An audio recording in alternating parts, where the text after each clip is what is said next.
Bueno, de nuevo, muchas gracias.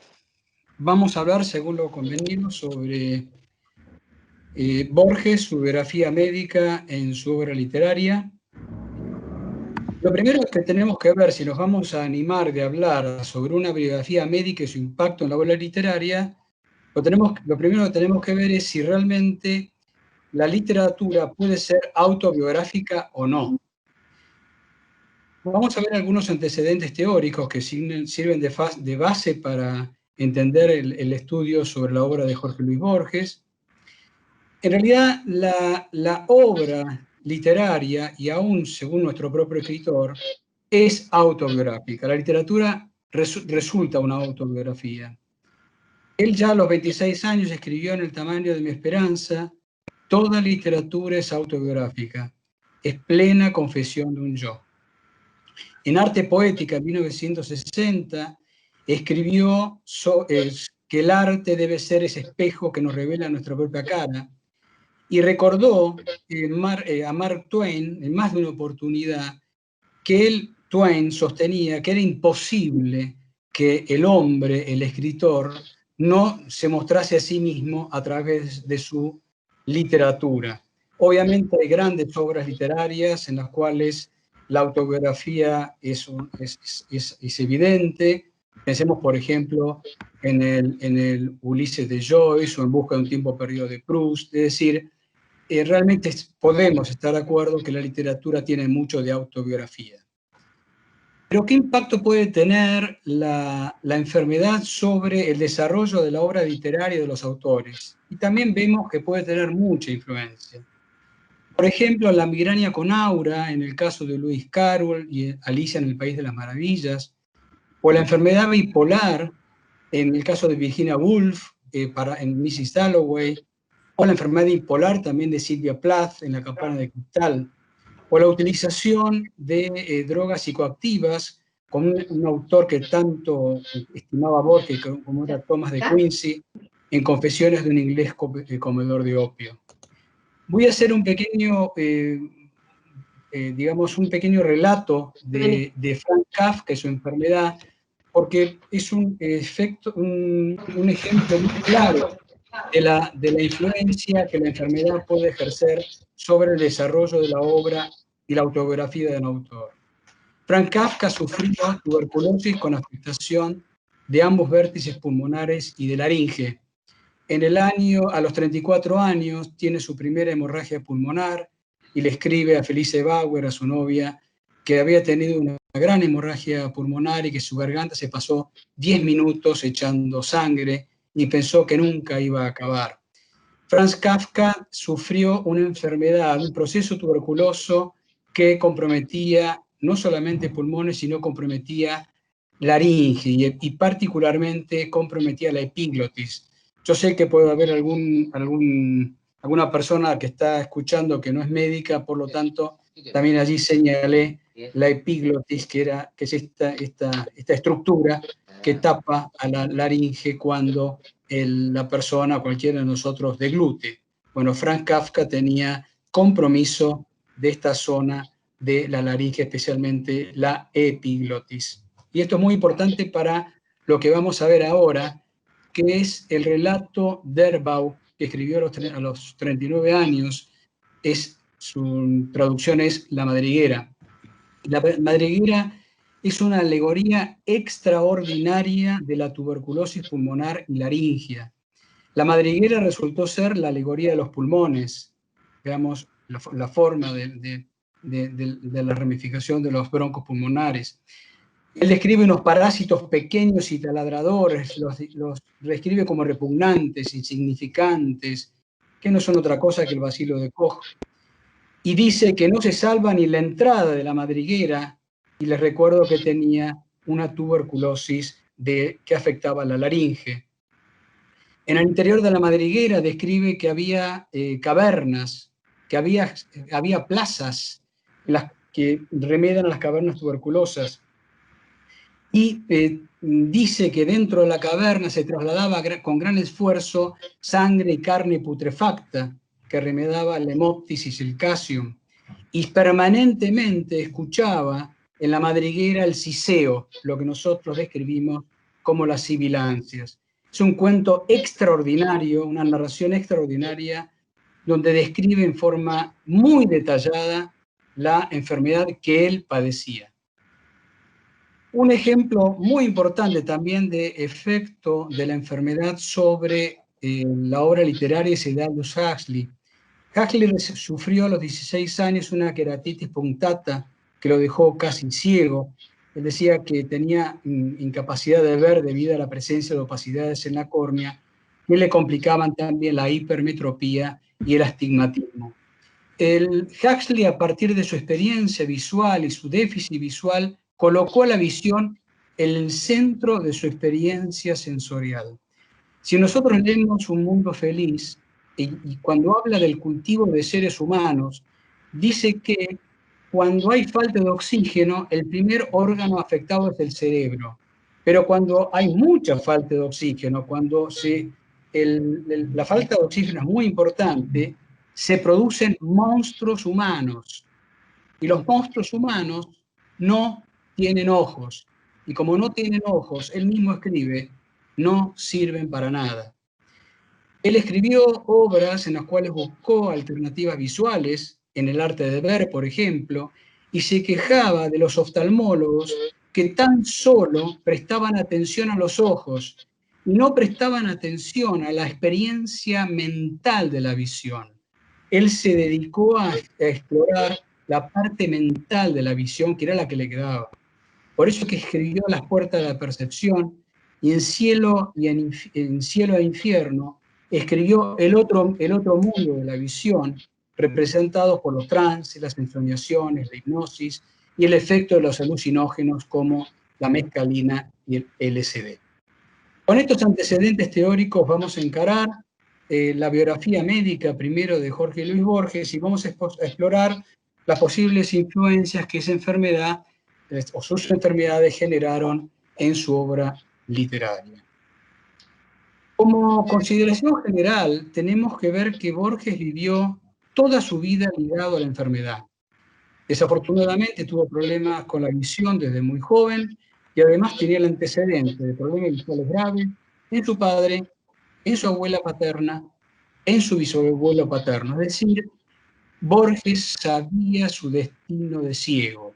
En el transcurrir de su vida también tuvo una enfermedad muy grave que después vamos a describir, un accidente. Borges fue coherente con su destino de escritor, que prácticamente eligió desde su infancia. Se puede hacer una trazabilidad muy precisa en cuanto a el desarrollo de sus enfermedades y sus publicaciones, porque era un escritor que escribía y publicaba, con lo cual la posibilidad de trazar su biografía médica y su narrativa es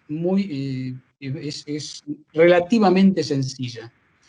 Reconoció entonces desde su niñez su inevitable destino de ciego, ingresó, como vamos a ver, muchas veces al quirófano y sufrió una sepsis que lo llevó al borde de la muerte, como lo vamos a ver.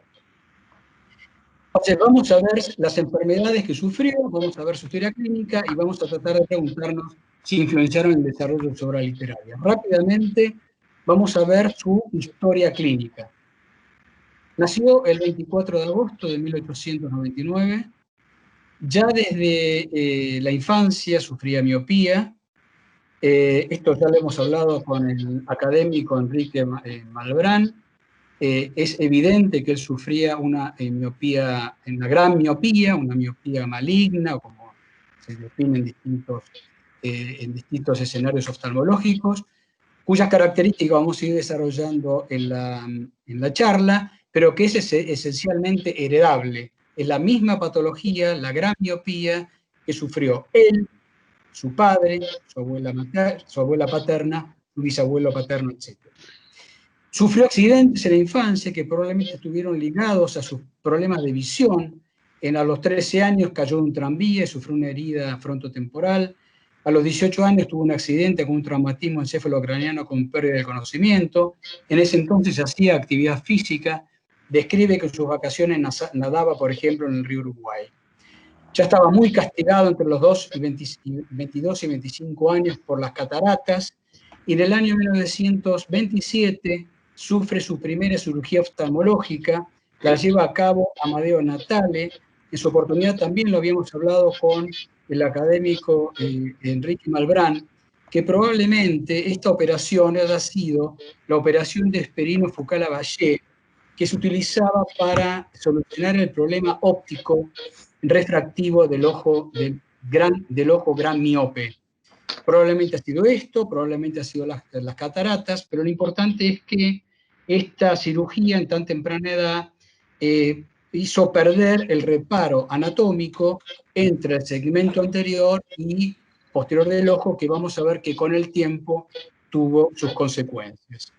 A partir de 1927 sufrió 8 operaciones sobre los ojos. Entre los 31 y 35 años, él está con sobrepeso, sufre insomnio. Vamos a ver qué impacto puede haber tenido el insomnio también sobre su narrativa. Sufrió depresión, proyectó a los 34 años, él dice, proyectó su suicidio el 24 de agosto de 1934 en el Hotel Las Delicias de Adrogué. A los 35 años muere. Cuando él tiene 35 años muere, a los 90 años, ya ciega, su abuela paterna, Fanny Haslam, y sufre en este periodo, como ya dijimos, largos periodos de insomnio y de pesadillas. En aquel entonces, en 1938, vivía en Pueyrredón y Las Heras, en Pueyrredón 2190, en el 5º piso.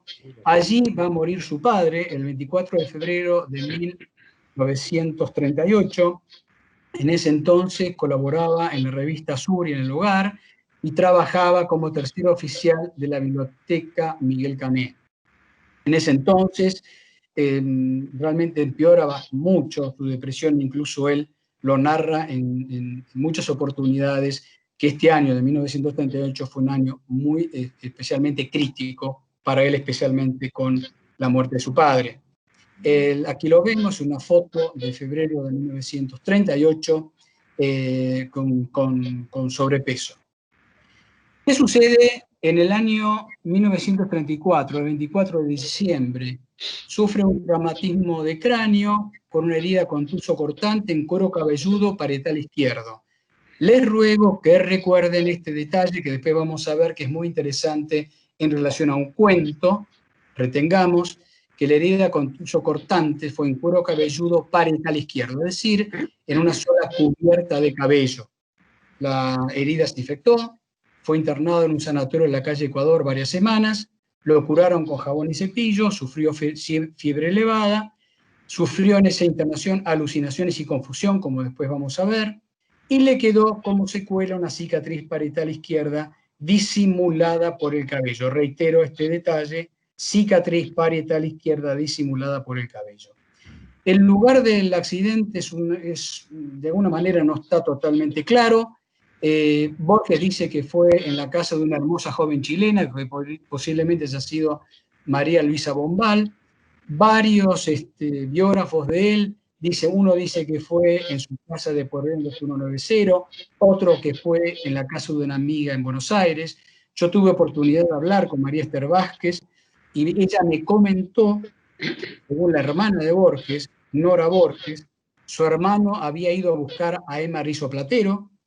Edwin Williamson dijo que podría haber sido en un departamento de la calle Ayacucho, y Miguel de Torre Borges, con el cual también hablé, me dijo que fue en la casa de una amiga. Si bien no es importante, pero no queda claro dónde fue un accidente que resultó ser muy grave en la vida de Jorge Luis Borges.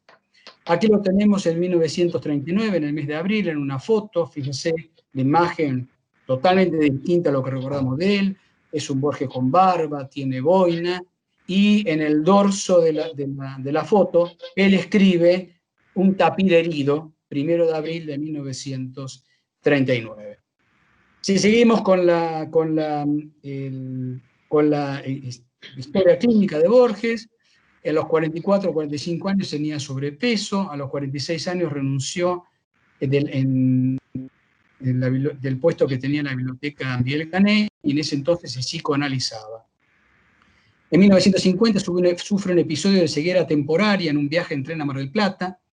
Comienza con trastornos gastrointestinales, después vamos a ver que incluso llegó a tener un esófago de Barrett. En los años 52-53 estaba muy adelgazado, aparece la lumbalgia. En 1954, síndrome ulceroso gastroduodenal.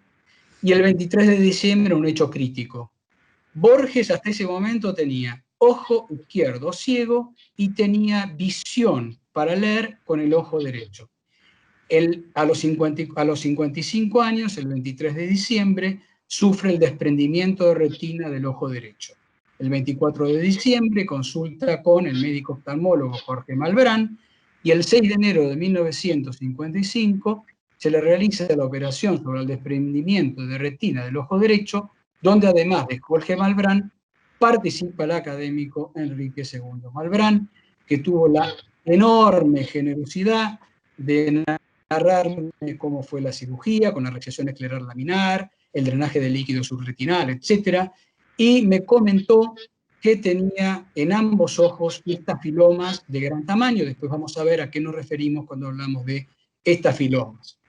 Las dos principales causas, y acá volvemos a 1927, las dos principales causas del desprendimiento de retina son la alta miopía familiar que Borges sufría y el antecedente de haber sido sometido a esa operación de cristalino en 1927, que, como ya habíamos dicho, ocasionó la pérdida del reparo anatómico entre el segmento anterior y posterior del ojo. Ambos ojos tenían, según el testigo de primera mano, Enrique Malbrán, enorme estafiloma posterior miópico. Esto, siguiendo con la generosidad del académico Malbrán, este es el esquema del fondo de ojo que él generosamente me realizó, y vemos a la izquierda de ustedes la imagen en A, el ojo normal, en B, el aumento del diámetro antero-posterior del ojo miópico, y en C, lo que llamamos el estafiloma miópico, y el estafiloma del fondo de ojo, del polo posterior, que vendría a ser una herniación del fondo del ojo. Obviamente, en la región del estafiloma, la visión es completamente inútil, y en el desarrollo de estafiloma desarrolla completamente, como vemos en D, el fondo de ojo, y por supuesto el paciente sufre ceguera. Y aquí tenemos la reconstrucción que muy gentilmente hizo el doctor Enrique II Malbrán de la cirugía que se realizó el 6 de enero de 1955 sobre el desprendimiento de retina del ojo derecho de Jorge Luis Borges. En el 55 empeoró significativamente el síndrome ulceroso gastroduodenal y el 2 de noviembre asume como director de la Biblioteca Nacional. Si seguimos con la historia clínica, sufrió algunas operaciones con otros oftalmólogos, como ser el implante subconjuntival de placenta, cosas que no tuvieron ninguna utilidad. Empeoró significativamente la visión, ya en 1957 estaba ciego a los fines de la lectura. Tuvo un agravamiento del dolor ulceroso. Ya en 1960, él dice ya no podía distinguir un rostro. Se le agrava significativamente la visión, aparece el prostatismo. En 1970 se queja de hipoacusia. Cuando tiene 71 años sufre un episodio de poliarritmia y un accidente, cae una escalera, no sufre ninguna fractura. A los 72, 74 años se siente muy agobiado, cansado, desalentado, está completamente ciego, sufre lumbalgia. En el año 75 muere la madre. En el año 76 y 78 se diagnostica la diabetes tipo 2, que estaba bastante mal controlada. Tuve oportunidad de hablar de esto con el doctor Florin Christensen en su oportunidad. Empeora el prostatismo y el 3 de septiembre de 1979 el doctor Luis Montenegro le lleva a cabo la adenomectomía prostática por vía alta. En 1980 se encuentra mejorado, y en 1981 el profesor doctor Florentino Sanguinetti le hace un chequeo, lo encuentra bien.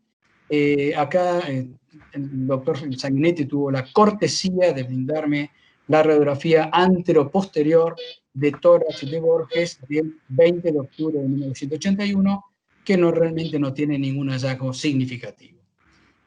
En 1983, lo que comentábamos al principio de la charla, en diagnóstico médico, el doctor Gota, por pedido del doctor Alejo Florín Christensen, le diagnostica el esófago de Barrett, es decir, un proceso en la mucosa esofágica secundaria al reflujo gastroesofágico. En 1984 está en mal estado general, a los 85 años sufre pérdida de peso, y en ese momento se le realiza una ecografía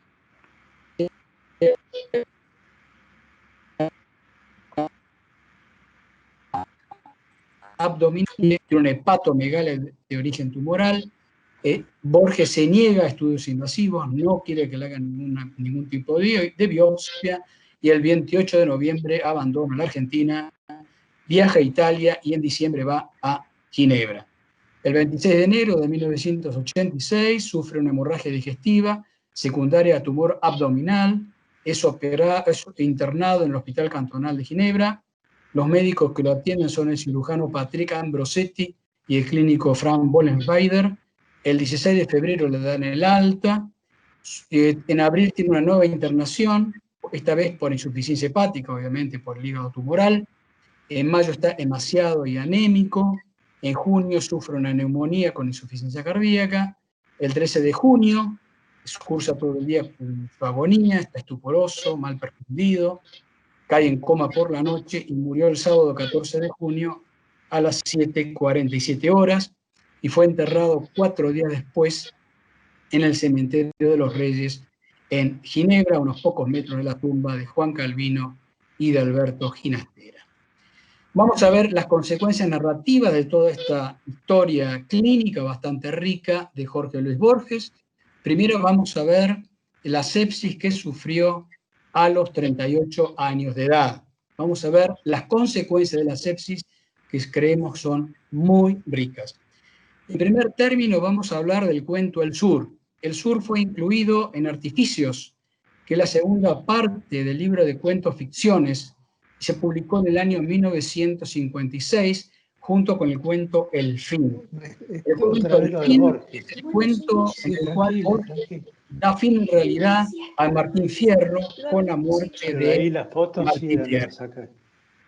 Vamos a hablar ahora de los paralelismos biográficos entre el personaje que Borges creó en el cuento El Sur, que se llama Juan Dalman, y Borges, su creador. El abuelo de Dalman llegó a Buenos Aires en 1871. Los abuelos paternos de Borges se casan en 1871. El abuelo de Dalman era pastor de la iglesia evangélica, mientras que la abuela paterna, Fanny Haslam, era gran lectora de la Biblia.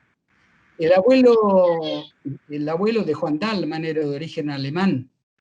Fanny Haslam era de origen inglés.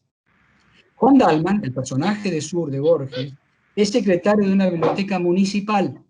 Jorge Luis Borges, el tercer oficial de la Biblioteca Municipal Miguel Canet. Ambos se sienten hondamente argentinos y ambos sienten el criollismo. Recuerdo el cuento que él publica en Ficciones. El abuelo materno de Dalman, Francisco Flores, muere lanceado por los indios de Catriel y lo describe como una muerte romántica. El abuelo paterno de Borges, el coronel Francisco Borges Lafitur, muere baleado en la batalla de la Verde, que Borges describe como una muerte romántica. La imagen de Francisco Borges está en de Francisco Flores, perdón, está en un daguerrotipo de un hombre inexpresivo y barbado, que no es otra cosa que es el daguerrotipo que Jorge Luis Borges conserva de Francisco Borges Lafitur y que vemos en la imagen. Juan Dalman y Jorge Luis Borges sufren un accidente. Juan Dalman lo sufre en febrero de 1939 y Jorge Luis Borges lo sufre a víspera de Navidad de 1938. Acá el detalle. Juan Dalman sufre la herida en la frente, en un lugar no cubierto de cabello. Jorge Luis Borges sufre la herida parietal izquierda, en un lugar cubierto de cabello. Dalman sufre fiebre 8 días, Borges dice que sufre fiebre varios días. Los dos, Jorge Luis Borges interna a Dalman en un sanatorio de la calle Ecuador, y él fue internado en un sanatorio de la calle Ecuador. Los dos sufren síndrome febril, después voy a referir al síndrome de respuesta inflamatoria sistémica, que calculo de Dalman y de Borges, y los dos sufren, digamos, son tratados con curaciones. En el caso de Borges se lo describe que le hicieron curaciones con jabón y cepillo. Entonces, si seguimos lo que yo les comenté recién, en lugar de la herida, Borges escribe el sur y dice que a Dalman lo desvistieron, le raparon la cabeza, lo sujetaron con metales a una camilla, lo iluminaron hasta la ceguera y el vértigo, lo auscultaron y un hombre enmascarado le clavó una aguja en el brazo. Y acá viene el tema, lo autobiográfico. Borges previamente dice que Dalman tuvo una herida en la frente, con lo cual la verdad que raparle la cabeza a Dalman no era necesario. Lo que está describiendo aquí Borges es que le raparon la cabeza a él. Como así fue, como después vemos en la foto de 1939, que está con su boina colocada, etc. Él describe la habitación como una celda que tenía algo de pozo. En esos días, tanto Dalman como Borges, y lo dicen los dos, Borges lo dice de Dalman y Borges lo dice de él, odiaron su identidad, sus necesidades corporales, su humillación, la barba que les erizaba la cara, sufrieron con estoicismo las curaciones, y cuando el cirujano les dijo que habían estado a punto de morir, se echaron a llorar condolidos por sus destinos. En diciembre del año 2008 tuve oportunidad de entrevistar al profesor Donald Yates, profesor de literatura, y él, que fue amigo de Jorge Luis Borges, él me comentó que el escritor Borges le comentó a él, a Donald Yates, que en oportunidad de la sepsis que sufrió en 1938, él tuvo delirios, alucinaciones, y veía animales que entraban por la ventana. Describe Borges que Dalman oía con una especie de débil estupor, había estado en un arrabal del infierno y le maravillaba que no supieran que estaba en el infierno. Para los que no son médicos, les recuerdo la respuesta inflamatoria sistémica, es una respuesta del huésped a una agresión, en este caso, por ejemplo, una bacteria, en la cual puede responder con fiebre o con baja de la temperatura corporal, aumento de la frecuencia cardíaca, aumento de la frecuencia respiratoria y aumento de los glóbulos blancos.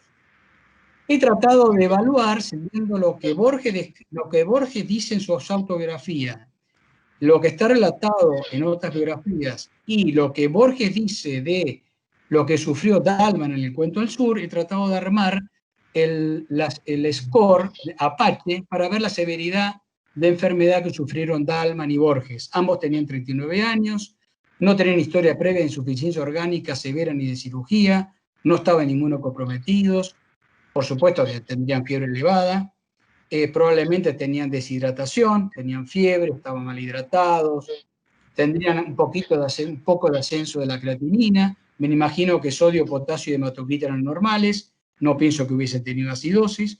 Los dos, Dalman y Borges, sufrían encefalopatía, tienen alucinaciones, confusión y desorientación, estimo en la escala de coma de Glasgow de 12 puntos, me imagino que tenían taquicardia, taquimnea, una presión arterial media normal y leucocitosis.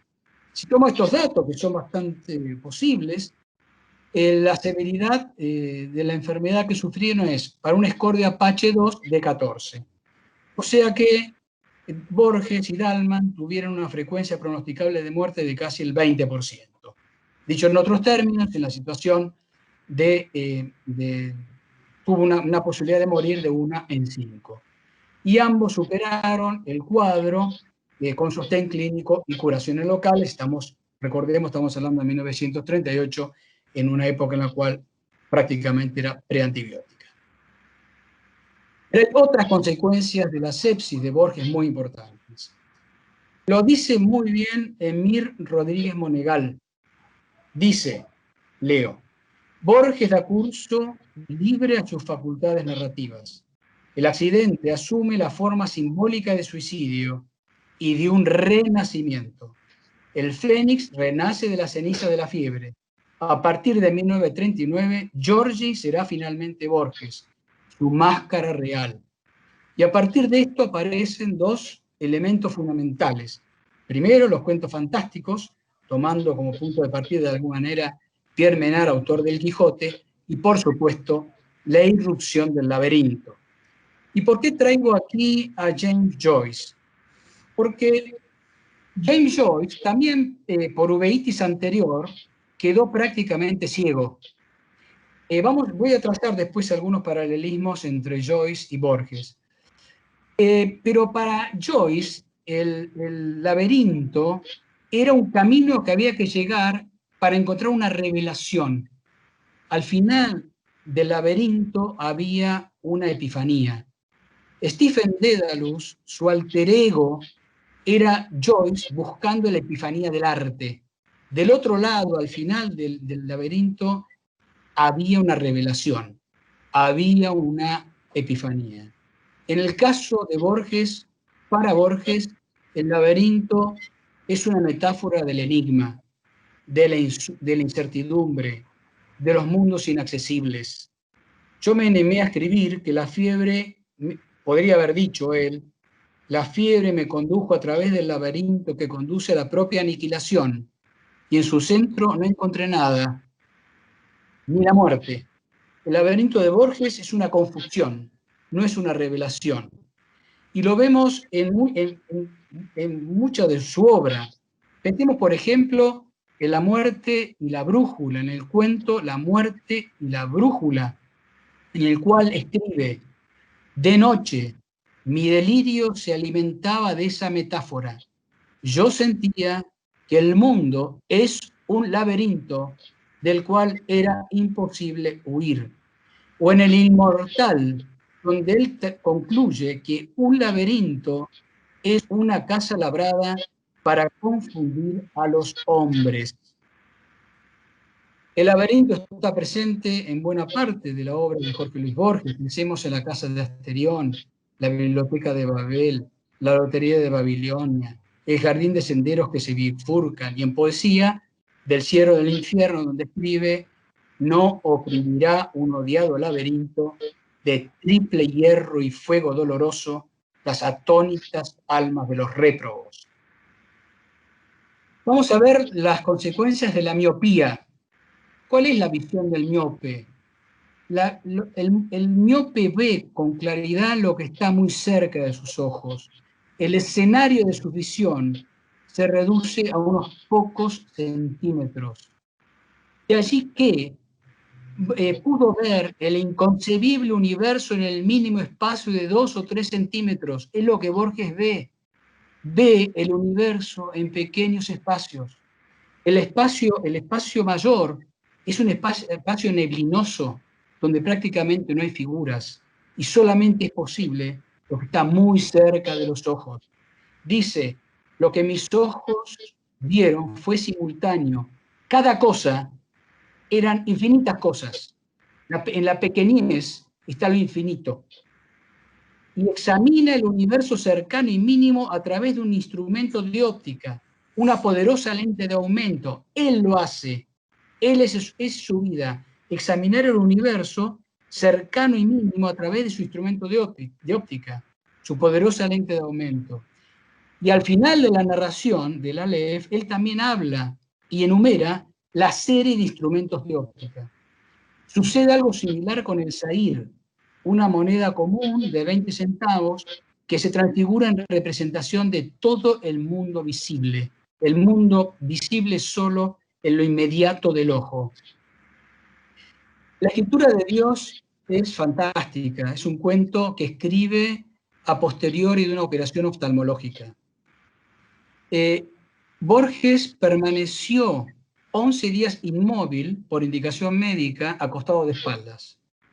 En la escritura de Dios, él habla de un sacerdote, Tzinacán, que estaba encadenado, o sea, inmóvil. Borges estaba inmóvil, acostado de espaldas. ¿Qué busca Tzinacán? La sentencia mágica que un Dios escribió el primer día de la creación. ¿Y dónde la encuentra? En la piel invulnerable del tigre. ¿Qué hace Borges mientras está acostado esos 11 días? Y hay testigos de primera mano que lo dicen. Recita las 5 vías de Santo Tomás de Aquino y encuentra el fundamento en ella de la existencia de Dios. El primer motor inmóvil, la primera causa eficiente, el primer ser necesario, la primera jerarquía, el primer ser inteligente. Consecuencias de la ceguera. En esto comparte algo similar con James Joyce. Borges ya desde joven, sabiendo su destino de ciego, comienza a relativizar la ceguera. Es también como relativizar la visión. Él toma de esta idea de Macedonio Fernández, de Schopenhauer y de Berkeley, anular la supremacía de los sentidos. Este es un objetivo, anular la supremacía de los sentidos. Y de allí que dice que lo que llamamos realidad es solo un simulacro. Y esta es una idea que compartía fuertemente con Macedonio Fernández. A los 22 años, en la nadería de la personalidad, sabiendo su destino de ciego, dice, no soy el mundo aparencial, no soy mi actividad de ver, de oír, de oler, de gustar, de palpar. Los sentidos no son lo importante, los relativiza. Saltamos casi 60 años, a los 78 años, dice, podemos prescindir de nuestro pensamiento del espacio, que es como decir, prescindir de los sentidos, pero no podemos prescindir del tiempo. El tiempo es absolutamente imprescindible. Casi diría él, es lo único imprescindible. Se puede pensar en un mundo sin espacio, o sea, sin sentidos, pero no en un mundo sin tiempo. En Clonus Baroville Tertius escribe en 1941, los hombres de este planeta conciben el universo como una serie de procesos mentales, pero no se desenvuelven en el espacio, sino de modo sucesivo en el tiempo. Y dice Borges que sin vista podríamos soñar en un espacio, pero dice que para ese sueño el tiempo existe rigurosamente, no la vista. Es el tiempo siempre lo prioritario, no son los sentidos lo prioritario.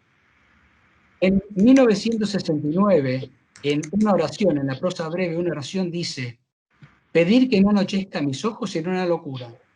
Sé de millares de personas que ven y que no son particularmente felices, justas y sabias. Es exactamente lo mismo que en alguna oportunidad opinó James Joyce. James Joyce también opinó que vio mucha gente que tiene una vista perfecta y que la verdad que no tenían ninguna sabiduría. Por supuesto que con la, con la ceguera definitiva para la lectura comienza lo que él denominó los textos portátiles. ¿Y qué eran los textos portátiles? Eran los textos que podían armarse en un borrador mental. Las prosas breves y los poemas con métricas clásicas y con rimas. La rima, para recordar, es fundamental. En 1957, ya sigo, dice, estoy buscando en estos momentos un género literario que condiga con la declinación de mi vista. He intentado algunos ensayos entre narrativos y poéticos. Y dice, cuando escribió el poema de los dones, a efectos de la lectura y escritura, ya estaba ciego.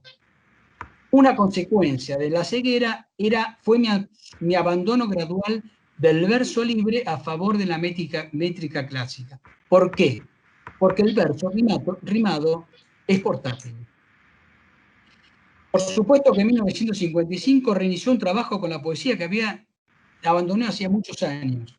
Escribe el Golem, el tango, la lluvia, límites, un poeta del siglo XIII, un sajón, un soldado de Urbina, una brújula y una llave en Salónica. De 1958, El Hacedor y Everything is Nothing. Y aparece la ceguera como tema literario, y por supuesto lo que todos conocemos, el poema de los dones. El poema de los dones es una consecuencia directa de la ceguera de Borges. Pero hay algo muy importante. Él empieza a hablar de su ceguera cuando encuentra esta paradoja notable, que fue poner frente a frente los dos hechos decisivos y contundentes. Por un lado, la pérdida definitiva de la visión del ojo derecho por el, digamos, por el desprendimiento de retina que había sufrido en el año 55, 54-55, y que lo hayan nombrado director de la Biblioteca Nacional. Y en el poema de los dones, en un punto habla de hambre y de sed, narra una historia griega, muere un rey entre fuentes y jardines. Yo fatigo sin rumbo los confines de esta alta y honda biblioteca ciega. Repito, de hambre y de sed, narra una historia griega, muere un rey entre fuentes y jardines. Borges está refiriendo a Tántalo. Él se siente tantalizado. ¿Quién es Tántalo? Tántalo es un hijo de Zeus, un hijo que se portó mal con Zeus. ¿Y qué hace Zeus con Tántalo? Lo manda por la eternidad a vivir sumergido en agua dulce que no puede beber y rodeado de frutos que no puede comer. En lo inmediato de poder beber y morirse de sed y no poder beber el agua dulce, y morirse de hambre y no poder alcanzar los frutos. El sentido de la tantalización, término que en español no existe y sí existe en portugués, en el concepto de estar muy cerca de un objetivo, de un gran deseo y no poder cumplirlo. La paradoja de haber quedado ciego, y ahí lo ponen al frente de 800.000 volúmenes. La biblioteca, en el poema de los dones, dice, es excesiva para el sentido del tacto, y concluye recordando el destino compartido con otro escritor, también ciego, también director de la Biblioteca Nacional, que fue el escritor Paul Grusac. La ceguera como tema literario aparece de repente en forma muy, muy importante en múltiples obras, poemas y narraciones, como ser, por ejemplo, El tintorero enmascarado de Joaquín de Mer, otro poema de los dones, Una rosa en Milton, el otro el mismo, Junio, 1968, Guardando los libros, en fin, Historia de la noche, El ojo de la sombra, El ciego, un ciego, On His Blindness, El oro de los tigres.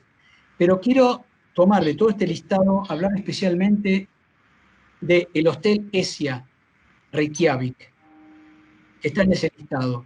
Es muy interesante porque tiene una experiencia sensorial notable.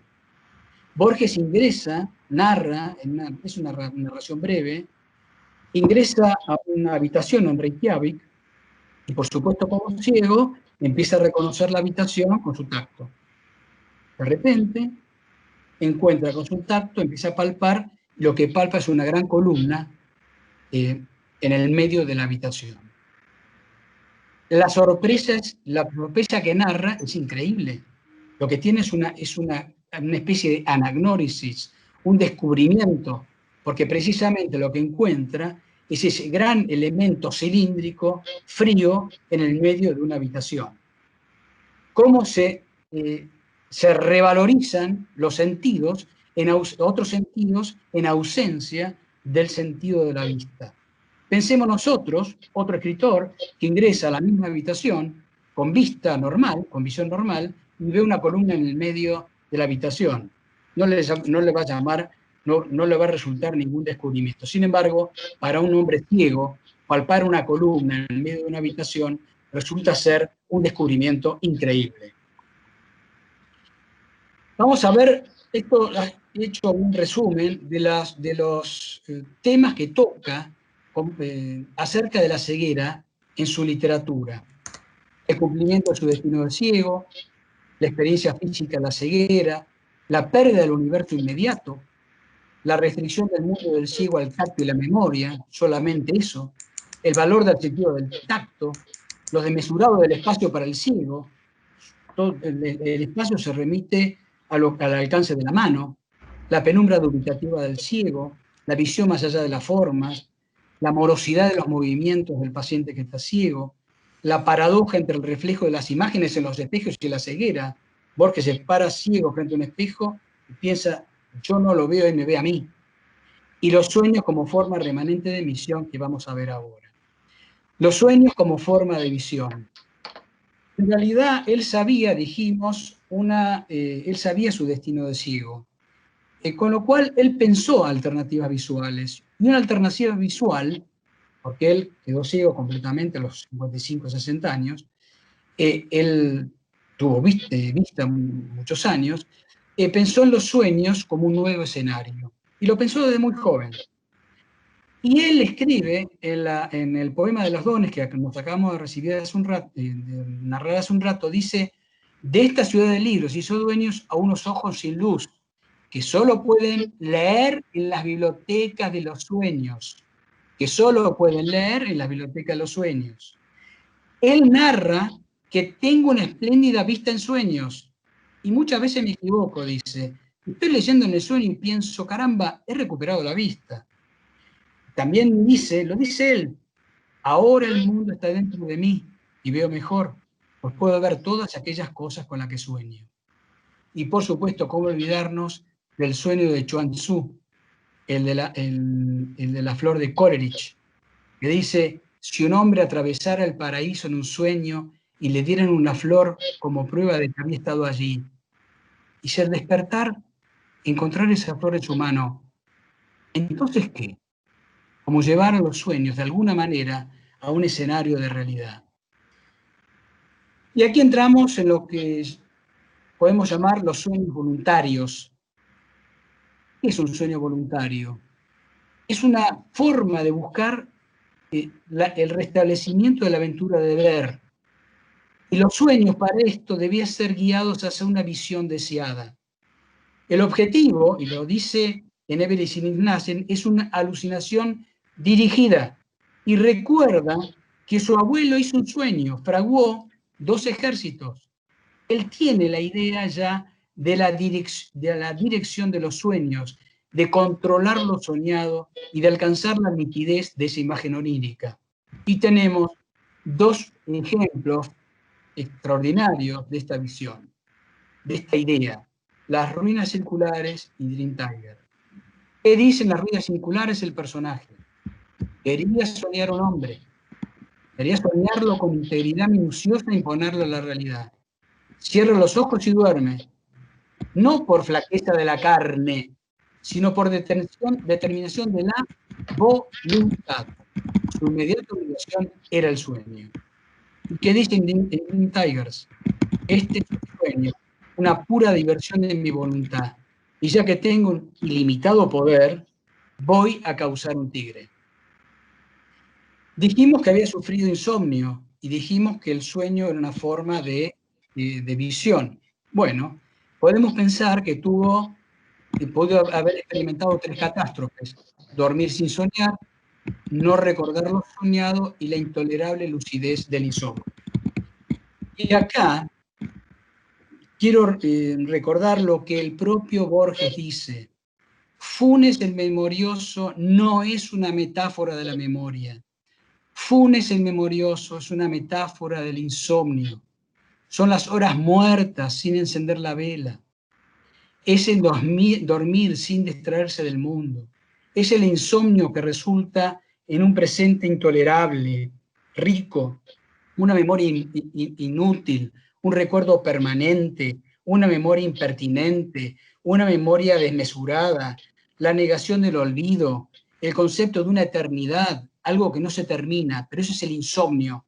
Funes el memorioso no es una metáfora de la memoria, es una metáfora del insomnio, y lo dice el propio Borges. Y dice en cuanto al insomnio: en vano quiero distraerme del cuerpo, en vano espero las desintegraciones y los símbolos que preceden al sueño. Y escribe Pessoa en relación al insomnio, un poeta, él también sufría insomnio, dice en un poema titulado Insomnio, dice: miro la pared de enfrente del cuarto como si fuese el universo. Y aquí vuelvo de alguna manera al Aleph, porque en el Aleph también de alguna manera puede haber unido esa idea del insomnio y lo que ya hemos dicho, el tema de la miopía. Miro la pared de enfrente del cuarto como si fuese el universo. Esto es lo que dice el Aleph. El insomnio pudo haber influenciado la imagen del universo en un mínimo espacio enmarcado por la oscuridad.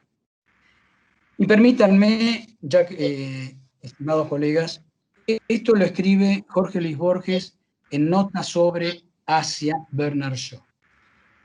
Donde dice libro voy a poner paciente, y donde dice lector pensemos médico. Leo. Un libro, un paciente, es más que una estructura verbal. Es el diálogo que entabla con el lector, con el médico, y ese diálogo es infinito. El libro, el paciente, no es un ente incomunicado, es una relación, es un eje de innumerables relaciones. Una literatura, paciente, difiere de otra, ulterior o anterior, menos por el texto, por el paciente, que por la manera de ser leída, que por la manera de ser interpretado. Lo leo acá, ya que este gran escritor nos entrega este hermosísimo texto, para pensar que los médicos ejercemos una hermenéutica clínica. La hermenéutica clínica la ejercemos en la base de la narrativa del paciente. Pensemos en ese paciente que nos está narrando una historia, es un texto, y debe ser interpretado. Y varía mucho más por la manera en que lo leemos al paciente, de la manera que interpretamos al paciente que por el paciente mismo. Es nuestra interpretación la que modifica muchas veces al paciente. Conclusiones entonces, el estudio hermenéutico de la obra escrita de Jorge Luis Borges pudo revelar que el temprano reconocimiento de su destino de ciego, la miopía patológica, la ceguera definitiva, el síndrome de respuesta inflamatoria sistémica secundaria a la sepsis sufrida a los 39 años de edad, los trastornos del sueño manifiesto por el insomnio y las pesadillas influyeron significativamente el desarrollo de su obra literaria. Y por último, quisiera hacer un comentario acerca del escudo de la Academia Nacional de Medicina. El escudo de la Academia Nacional de Medicina tiene una apelación, que no es de un médico, es de un poeta, del poeta latino Horacio, y busca la verdad en la arboleda de la Academia. Y a su vez tiene como imagen la imagen de Asclepión. Como todos sabemos, Asclepión es el dios griego de la medicina. Y como mito, los mitos griegos eran creados o fueron creados por los poetas. Eran las musas las que hablaban a los poetas y eran los poetas los que escribían sobre estos mitos. En el escudo de la Academia Nacional de Medicina hay dos apelaciones poéticas, Horacio y Asclepión, con lo cual haber hablado de un poeta en la Academia Nacional de Medicina resulta un lugar muy apropiado. Y les muestro allí a la derecha la imagen de Asclepión del escultor Tadej Rašingar, el escultor esloveno, que tengo en mi consultorio y quería compartir con todos ustedes. Bueno, muchísimas gracias por haber estado. Muchas gracias, Enrique, por tu excelente exposición. Quedan unos pocos minutos para algún comentario de los presentes que podría enriquecer la exposición de Enrique. Escuchamos. Puedo hablar un poco de diabetes. Borges habló mucho de la ceguera y jamás habló de su diabetes. Yo tengo dos fuentes. Parte de Montenegro, hay una de la mamá a su prima ha ido a Montevideo que dice que diagnosticado diabetes. Y después hay un libro muy interesante de Almada Roche que hace una entrevista a Fanny, la empleada de Borges, y ella dice todas las mañanas tomaba el diabético y después no hacía demasiada dieta como todo. Y otra cosa, cuando tuvo el accidente, cuando terminó su tuvo un temor de que no podría escribir más. Y entonces escribió un cuento, que yo creo que es Pierre Menard. Y ahí empezó a escribir cuentos, porque antes era más poeta y más ensayista que cuentos. Y ahí comienza a escribir cuentos. Y realmente es para felicitarlo, Enrique Perea, por este profundísimo estudios que ha hecho de Borges, no solamente como enfermo, sino como ser humano, y cómo las circunstancias de la vida pueden influir, sin duda alguna, sobre lo que escribe o la tarea de Borges. Muchísimas gracias, Enrique. No, muchas gracias a vos. No, gracias por tu palabra. Muchas gracias.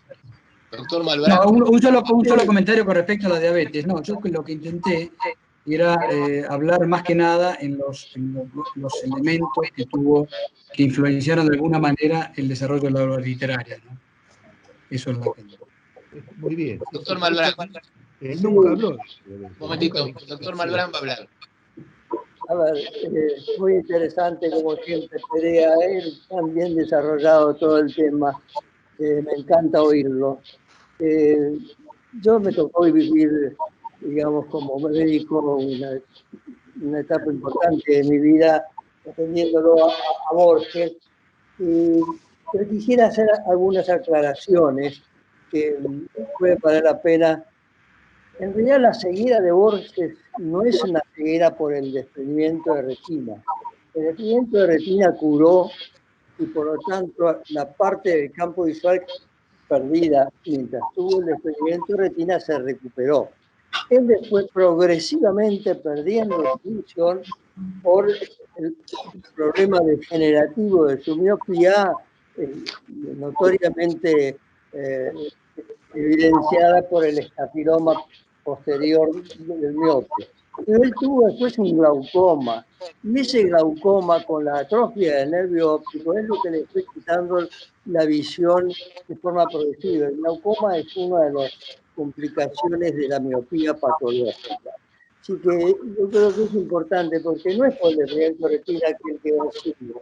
Él volvió a tener la retina aplicada con la operación, pero perdí la visión por estas otras dos razones.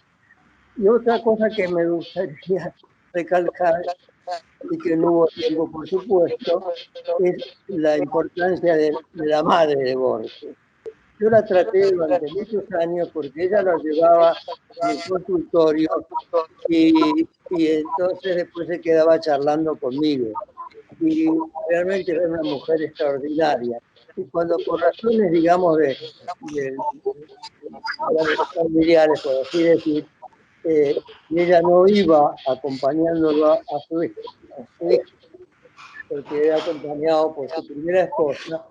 Ella venía después a preguntarme cómo lo había visto.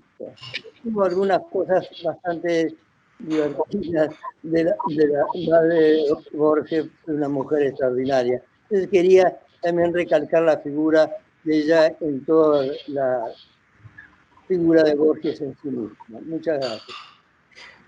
Perdón, yo quisiera, doctor Malbrán, de nuevo en público, ya lo he dicho tantas veces, pero lo digo nomás, la generosidad que usted tuvo conmigo cuando empezamos a hablar de Borges ya hace unos años, que llegó a invitarme a su casa y seguir hablando, y la verdad, la pasión con la que usted muestra su conocimiento, realmente se lo quiero reconocer de nuevo públicamente. Bueno, faltaba más. Gracias. Jorge. Bueno, muchas gracias, Enrique. La verdad, espectacular la charla. Dos o tres cositas, me parece. Una es el tema de su traumatismo de cráneo. Es cierto que no se sabe a dónde fue, pero es cierto que aparentemente subió una escalera y con su ceguera no vio una ventana abierta. Y lo que fue, se golpeó con la ventana, con el marco de la ventana, y cuando llegó a la casa de la mujer que lo estaba esperando, que no sabemos quién es, como vos bien decías, la mujer le dice, pero está sangrando, y ahí se da cuenta que se había traumatizado y después tiene el todo. Y coincido con vos que me parece que más que Pierre Menard, el cuento que él escribe, que es cierto que él estaba preocupado por si iba a poder escribir, el cuento que más lo representa es ese. Después hay otra cosa con respecto a la ceguera, que vos nombraste del inmortal. El inmortal es Joseph Cartáfilus, y Joseph Cartáfilus, que termina con los problemas de memoria porque bebe del río de la amnesia y después lo recupera, termina siendo Homero, que es cuando Homero se da cuenta que está ciego y ahí empieza a darse cuenta de todo lo que tiene adentro para tirar que es lo que saca en la Ilíada. Y con respecto a la biblioteca, él tiene una de las frases, uno de los versos dice, si no me equivoco, lento en la sombra la penumbra hueca, Y es exploro con el báculo indeciso. Exploro con el báculo indeciso, yo que me figuré el paraíso con la especie de... Y es interesante porque es el mismo concepto de Milton que decía el mundo oscuro y ancho de los ciegos, ¿no? Viste que los ciegos ponen las manos para tocar. Y eso es lo que él se diferenciaba, porque Borges siempre dijo que su ceguera no era oscura, sino que era amarilla. Sí. Y que el color que él tenía era amarilla. Y la Biblioteca Nacional tuvo 3 directores ciegos.